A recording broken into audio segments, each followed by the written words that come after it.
Praise the Lord. യേശുവിൽ പ്രിയപ്പെട്ട സഹോദരങ്ങളെ, വചനശക്തി ശുശ്രൂഷയിലേക്ക് യേശുവിൻ്റെ നാമത്തിൽ നിങ്ങളെ സ്വാഗതം ചെയ്യുന്നു. ഇന്ന് നാം ചിന്തിക്കുന്ന വചനം സങ്കീർത്തനങ്ങളുടെ പുസ്തകം 34 അധ്യായം അതിലെ 10 വാക്യമാണ്. അവിടെ നാം ഇപ്രകാരം വായിക്കുന്നു: സിംഹക്കുട്ടികൾ ഇരകിട്ടാതെ വിശന്നു വലഞ്ഞേക്കാം, കർത്താവിനെ അന്വേഷിക്കുന്നവർക്ക് ഒന്നിനും കുറവുണ്ടാവുകയില്ല. ദൈവത്തിൻ്റെ വചനം കർത്താവിനെ തേടുന്ന ഒരു വിശ്വാസിയെ അനുസ്മരിപ്പിക്കുകയാണ്. കർത്താവിനെ അന്വേഷിക്കുന്നവർക്ക് ഒന്നിനും കുറവുണ്ടാവുകയില്ല.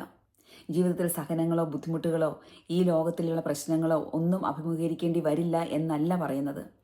ഇങ്ങനെയുള്ള സാഹചര്യത്തിലും നമ്മുടെ ആത്മാവിന് രക്ഷയ്ക്ക് ആവശ്യമായതെല്ലാം ദൈവം പ്രദാനം ചെയ്യും. നിത്യരക്ഷയ്ക്ക് ആവശ്യമായതെല്ലാം ഒരു വിശ്വാസിക്ക് ദൈവം പ്രദാനം ചെയ്യും. കർത്താവിനെ അന്വേഷിക്കുന്നവർ ആത്യന്തികമായി വിജയം കൈവരിക്കും. അവർ ഏത് സാഹചര്യത്തിലും പിടിച്ചു നിൽക്കും. പ്രതികൂല സാഹചര്യത്തിൽ തളരാതെ മുമ്പോട്ട് പോകാൻ കർത്താവിൻ്റെ കൃപ അവരുടെ മേലുണ്ടായിരിക്കും. ആകയാൽ ഈ വചനം നമ്മളെ ഇന്ന് ശക്തിപ്പെടുത്തട്ടെ. നമ്മുടെ വിശ്വാസ ജീവിതത്തിൽ പ്രതിസന്ധികളുണ്ടാകുമ്പോൾ, തളർച്ചയുണ്ടാകുമ്പോൾ, മുമ്പോട്ട് പോകാൻ സാധിക്കാതെ വരുമ്പോൾ, രോഗങ്ങളും ദുരിതങ്ങളും എല്ലാം നമ്മുടെ ജീവിതത്തിൽ സംഭവിക്കുമ്പോൾ ഒരു കാര്യം ഓർക്കുക: കർത്താവിനെ അന്വേഷിക്കുന്നവർക്ക് ഒന്നിനും കുറവുണ്ടാവുകയില്ല. തക്ക സമയത്ത് ദൈവം തൻ്റെ സഹായം അയച്ച് നമ്മളെ രക്ഷിക്കും, നമ്മളെ ശക്തിപ്പെടുത്തും, നമുക്ക് വിടുതൽ നൽകും. ദൈവത്തിൻ്റെ വചനം സത്യമാണ്, അത് നമുക്ക് വിശ്വസിക്കാം.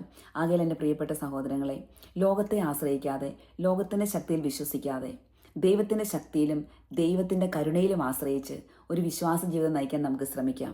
നമ്മുടെ ആത്മാവിൻ്റെ രക്ഷ സുനിശ്ചിതമാണ്. നമ്മുടെ ആത്മാവിൻ്റെ സംരക്ഷണം ദൈവത്തിൻ്റെ കരങ്ങളിലാണ്.